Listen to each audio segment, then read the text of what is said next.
जय हिंद दोस्तों, मैं आपके YouTube channel engineer explanation centre में अभिनंदन और स्वागत करता हूं। उम्मीद करता हूं सभी अच्छे होंगे और अध्ययन कर रहे होंगे।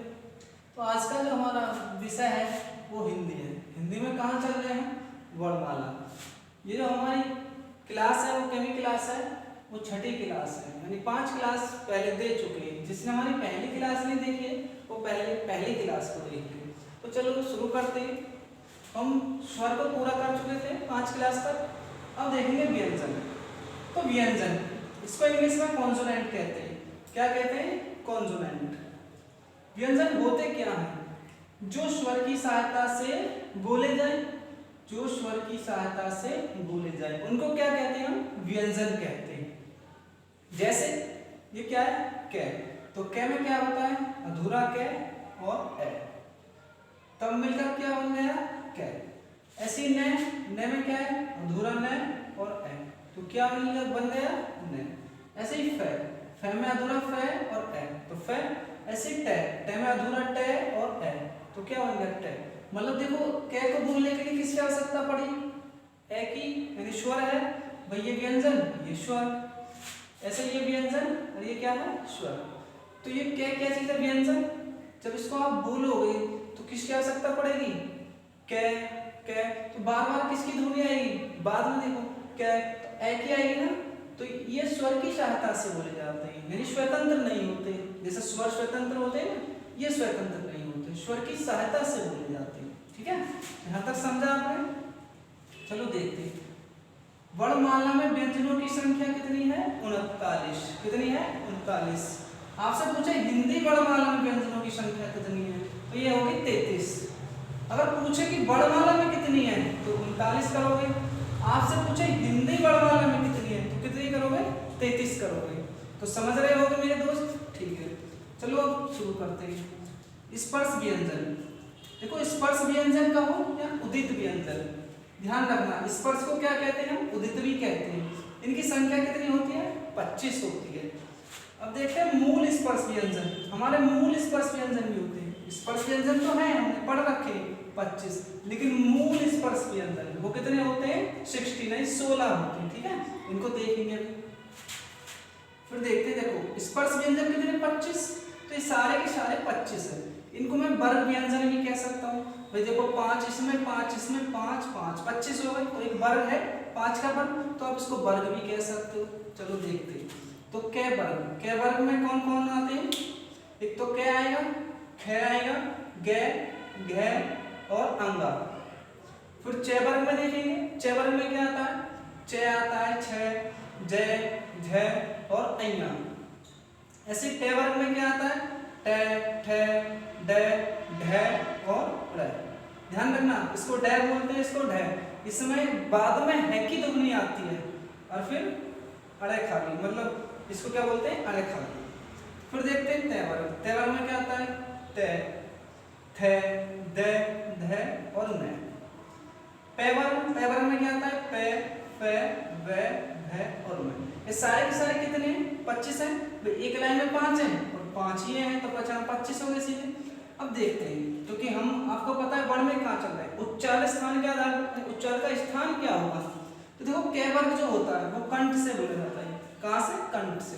ऐसे चे वर्ग है वो तालु से। टे वर्ग कहाँ से आएगा? मूर्धा से। और तै वर्ग कहाँ से? दंते से। और पै ओष्ठ से। बोल के देखो, जब हमारा ये कंठ होता है तो आप क्या बोलोगे? बोलो कै। तो देखो यहाँ से ध्वनि आ रही है कै, खे, गे, तो ये क्या है? कंठ से। तालु, चे। देखो, तालु होता है हमारे जीभ के ऊपर वाला जो भाग वो तालु होता है। ठीक है, आपने देखा होगा कभी आपके दोस्त मजाक मजाक में गरम समोसे खवा दे तो तालु जल जाता है ना, जीभ एक साथ तालु पे फेंकती है, तो वो तालु होता है। तो चे, देखो जीभ कहाँ पर जाएगी हमारी? तालु पर स्पर्श करेगी, यानी चे, छ, जय, तालु पर जाएगी तो वो तालु कहलाते हैं। और देखो टे, ठे, डे, ये मूर्धा से बोले जाते हैं। टे वर्ग कहाँ से बोला जाता है? मूर्धा। मूर्धा कहाँ है? दांत, यानी हमारे जो मसूड़े होते हैं और जो हमारा तालु है उसके बीच का स्थान जो होता है वो मूर्धा होता है। यानी हमारी जो जीभ होती है वो तालु को स्पर्श ना कर मूर्धा स्थिति में चली जाती है, मतलब मुड़ जाती है। ठीक है, इसी तय वर्ग में क्या होता है बता दिया, ये दंत से बोला जाता है। बोल के देखोगे आपकी जो जीभ होगी वो दांतों को स्पर्श करेगी। भाई देखो तय थ द, तो ये हमारी जीभ है। जीभ कहाँ पर आ रही है, दांतों पर आ रही है ना, ठीक। हमने देखा पै वर्ग, तो ये देखो ओष्ठ से बोला जाता है, मतलब होठों से बोला जाता है। ओष्ठ का मतलब क्या होता है, होठ। देखो बोल के देखो पै फ ब, तो देखो मैं अपने होठों का यूज कर रहा हूँ, आप भी बोलो। भाई बोलने में क्या जा रहा है, बोलो पै फ व भ म, तो ये क्या है, ओष्ठ। अब देखते हैं भैया मूल स्पर्श व्यंजन भी तो बताए थे आपने, वो कितने होते हैं, 16। तो देखो ये जो 5 हैं आपके, ये वाले 5 और ये वाले 4, ये आपके मूल स्पर्श व्यंजन नहीं होते। फिर समझो ये वाले 5 मतलब प्रत्येक वर्ग का पंचम वर्ण, मतलब 5वां वर्ण, और नीचे वाले सारे के सारे वर्ण क्या नहीं होते, मूल स्पर्श नहीं होते। 5 ये हटा दो 4, तो कुल कितने हो गए, 9। स्पर्श कितने थे, 25। 25 में से 9 घटाओ तो 16 ही तो आएगा, यानी ये वाले क्या है, हमारे मूल स्पर्श व्यंजन है। तो देखो फिर देखते हैं, ध्यान रखना कि ऐसे भी तो होता है। देखो कंठ से जो होते हैं 4 ही बोले जाते हैं, यहाँ से यहाँ तक। ऐसे ही जो तालु है वो यहाँ से यहाँ तक बोले जाते हैं, और जो आपका मूर्धा है वो ट से ड तक बोले जाते हैं, और दंत में क्या है, वो त से ध तक बोले जाते हैं, और जो आपका ओष्ठ है वो पै से है तक। अब बच गए ये वाले 5 भी हैं, इनको देखो जब हम पढ़ते थे, इसको अंगा या ल न में, ये नासिक कैसे बोले जाते हैं, कहाँ से, हवा जो आती है वो कहाँ से आती है, मुंह से और नासिका से, इसलिए इनको क्या बोलते हैं, नासिका बोलते हैं। वो समझा देंगे। इनको हम आपको तकनीक तरीके से, मतलब ट्रिक से याद कराएंगे, कभी भूलोगे नहीं। आगे जब हम पढ़ाएंगे अभी कि कंठ से कौन कौन से वर्ण, भाई ये थोड़ी कंठ से बोले जाते हैं, ये तो व्यंजन है, स्वर भी तो बोले जाते होंगे ना, तो उन्हें अच्छे से कराएंगे। तो मैं उम्मीद करता हूँ आपको समझ में आया होगा। चलो आगे बढ़ते हैं। आप चाहो तो इसे लिख लेना, ठीक है, स्क्रीनशॉट ले लो और बाद में क्या करोगे, लिख लोगे, ठीक है। अभी इस चीजों को समझोगे, लिखोगे कब, क्लास के बाद। आगे बढ़ते हैं, देखो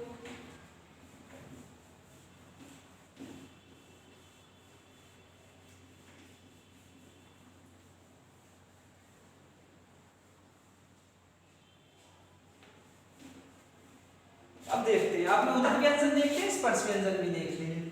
अब देखो इसके बाद क्या आते हैं, इसके बाद आते हैं आपके ऊष्म व्यंजन। क्या आते हैं, ऊष्म व्यंजन। ऊष्म व्यंजन नाम से ही समझ रहे होंगे आप, शुरू से ऊष्मा समझते हैं, उसका मतलब क्या होता है, ऊष्मा, हीट। तो ऊष्म व्यंजन ऐसे व्यंजन है जिसमें ऊष्मा निकलती है, अंदर से ऊष्मा आती है, मुख से क्या आएगी, ऊष्मा आएगी। ये देखो इनकी जो संख्या होती है वो 4 होती है। कितनी होती है, 4। कौन कौन सी होती है, तो देखो देखते हैं कौन कौन सी होती है। एक तो बड़ा वाला स, एक षटकोण वाला स, एक शरीफा वाला स, और एक होती है आपकी है, ठीक है। ये चारों क्या है, हमारे ऊष्म व्यंजन है। चारों क्या होते हैं, ऊष्म व्यंजन। वही ये क्या है, संजम वाली से, ये षटकोण वाली, इसको खटकोण बोलते हैं। ये क्या है आपकी सपेरा वाली, और ये क्या है हल, पढ़ते थे हम, ठीक है। तो ये ऊष्म व्यंजन हो गए। और भी आपके, और है आपके अंतस्थ व्यंजन। क्या है, अंतस्थ व्यंजन। अंतस्थ व्यंजन ये भी 4 होते हैं। अंतस्थ व्यंजन में कितने होते हैं, 4 होते हैं। कौन कौन से होते हैं, ये रे, ले और व।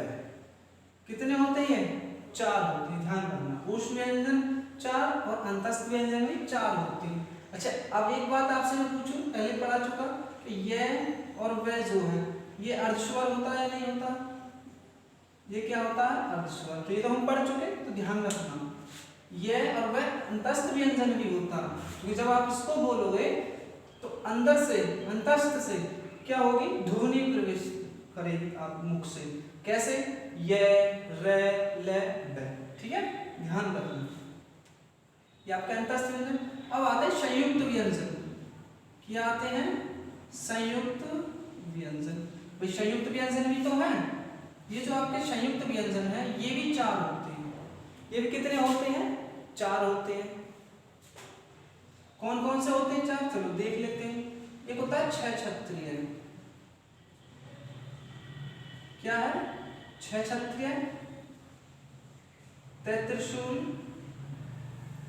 जसयानी, इसको क्या बोलते हैं? ज्ञानी कह सकते हो, लेकिन ये ज्ञानी नहीं होती है, जिया होती है। क्या होती है? ज्ञान, यानी जसयानी बोलते हैं इसको। और श्रेय, क्या होती है ये? श्रेय, श्रमिक वाली श्रेय।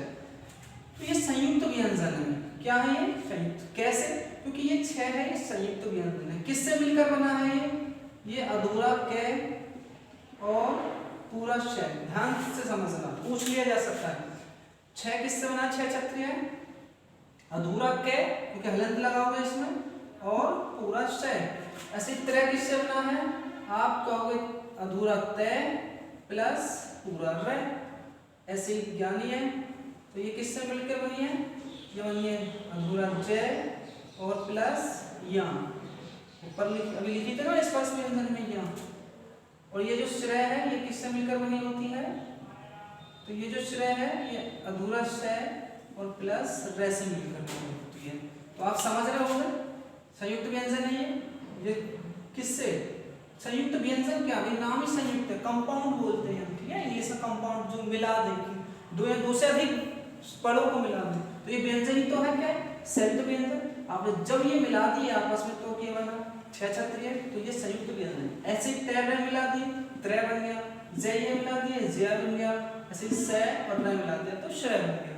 तो ये चीज आपको समझ में आएगी, अच्छे समझ में आई होगी, उम्मीद करता हूँ मैं। ठीक है, तो हटा देते हैं इसको, हम आगे देखते हैं।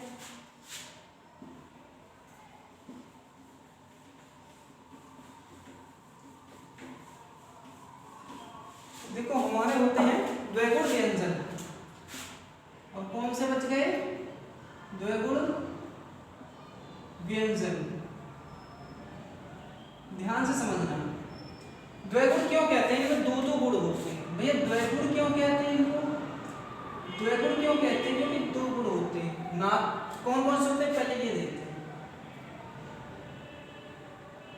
एक तो होता है अण,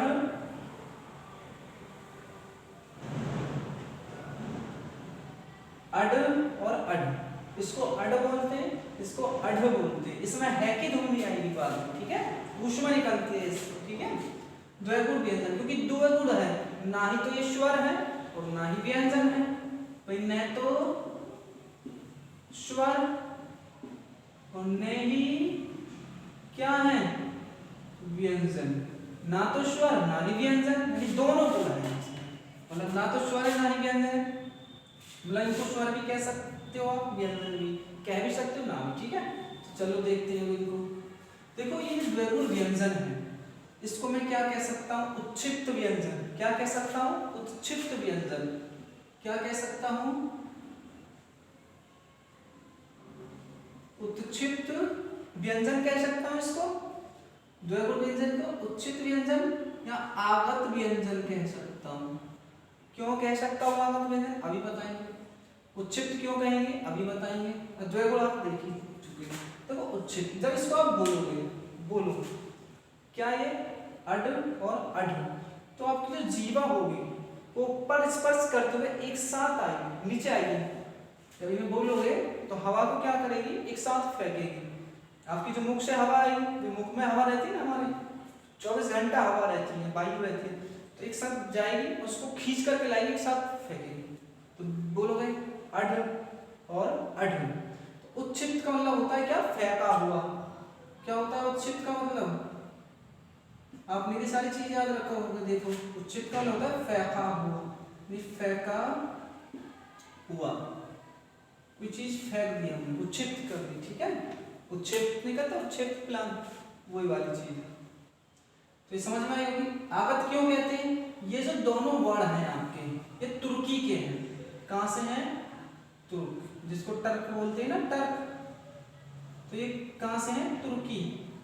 कौन से वर्ण हैं ये? तुर्की। मतलब तुर्की हमारा देश थोड़ी है, विदेश। और जो भी वर्ण या शब्द हमारे विदेश से आए हैं उनको आगत बोलते हैं, चाहे वो अरबी हो, फारसी हो, फ्रेंच हो, पुर्तगाली हो। शब्द है ना ये सारे, वो आगे पढ़ाएंगे शब्द में, हम वर्ण पर चल रहे हैं। आगत क्यों कहते हैं? क्योंकि ये तुर्की वर्ड है, तुर्की से लिए हैं हमने। कहाँ से लिए हैं? तुर्की से। ये तुर्की के हैं इसलिए इनको क्या बोलते हैं? आगत व्यंजन। इतने सारे नाम देख लो इसके, द्विगुण व्यंजन, उत्क्षिप्त व्यंजन, आगत व्यंजन। पूछ ले उत्क्षिप्त व्यंजन, ये दोनों। पूछ ले द्विगुण व्यंजन, ये दोनों। और पूछ ले आगत व्यंजन, तो ये दोनों। ये समझ में आई? और देखो कुछ अरबी और फारसी के भी होते हैं। किसके होते हैं? अरबी और क्या? फारसी वर्ड। तो इनको मैं आगत नहीं कह सकता क्या? कि भैया बिल्कुल कह सकते हो। जो विदेश से आए हैं, जो विदेशी वर्ड या शब्द, उनको आगत ही तो कहते हैं। आगत का मतलब क्या होता है? आगत का मतलब होता है आने वाला, जो आए हैं, आने वाला। ठीक है, आगत का मतलब क्या होता है? आने वाला। अच्छा तो देखते हैं, चलो अरबी फारसी वर्ड। तो ये इसमें नुक्ता लगाते हैं। क्या लगाते हैं? नुक्ता। कै पर नुक्ता लगा दो, खे पर लगा दो, जे पर लगा दो और फे पर लगा दो। किस पर लगा दो? कै पर लगा दो, खे, जे और फे। ठीक है, ये क्या हमारे? और गे भी है। क्या है? कै, खे, गे, जे और क्या? फे। तो ये क्या है आपके? आगत है। 5। ठीक है, अरबी फारसी के वर्ड कितने हैं? ये 5। यानी जैसे आपने नुक्ता लगाया, ये क्या बन गए? अरबी और फारसी। लेकिन हम यूज कैसे करें? क्या हम इनका उपयोग ऐसे कर सकते हैं बिना नुक्ते का? अगर आप बिना नुक्ता के ऐसे यूज करोगे, हिंदी में यूज करते हैं ना, कर सकते हो, कोई दिक्कत नहीं है, कोई दिक्कत नहीं है। ये भी सही, ये भी सही। ठीक है, लेकिन अरबी फारसी स्पेशल देखोगे तो ये आपको लगाने पड़ेंगे, वरना ये भी हम लिख सकते हैं। ठीक है, कह सकते हैं। जैसे मैंने कहा कागज, तो कागज, तो देखो कागज, तो क्या करोगे इसमें? आप यहाँ लगा दो, यहाँ भी लगा दो और यहाँ भी लगा, कोई दिक्कत थोड़ी है। ठीक है, ध्यान रखना। तो आपने देखा उत्क्षिप्त व्यंजन 2 है। अरबी फारसी वर्ड कितने होते हैं? 5 होते हैं। और देखो क्वेश्चन बनता है, आपसे पूछे, स्वर पढ़ चुके हैं, आगत स्वर भी तो बताया था मैंने आपको। आगत स्वर कितने होते हैं? आप कहोगे 1। कौन सा? अ वाला कौन सा होता है? आगत स्वर। आगत व्यंजन कौन से होते हैं? कुल आगत देखना, कुल आगत, कुल आगत व्यंजन। तो कुल आगत व्यंजन कितने होते हैं भैया? आप क्या कहोगे? 5 ही तो है, ये 5 है। ये द्विगुण व्यंजन है, जिनमें 2 गुण है। ठीक है, कुल आगत व्यंजन कितने हो गए? 5। कौन कौन से होते हैं? के, खे, जे, सॉरी गे, के, खे, गे और जे और क्या? फे। ठीक है, ये तो व्यंजन। आपसे पूछे कुल वर्ड, कुल या आगत वर्ड पूछ लिया। क्या पूछे? आगत वर्ड। ठीक है, तो आगत वर्ड क्या है? आप कहोगे 6 ही तो होते हैं भाई। वर्ड में तो व्यंजन भी आता है, स्वर भी आता है।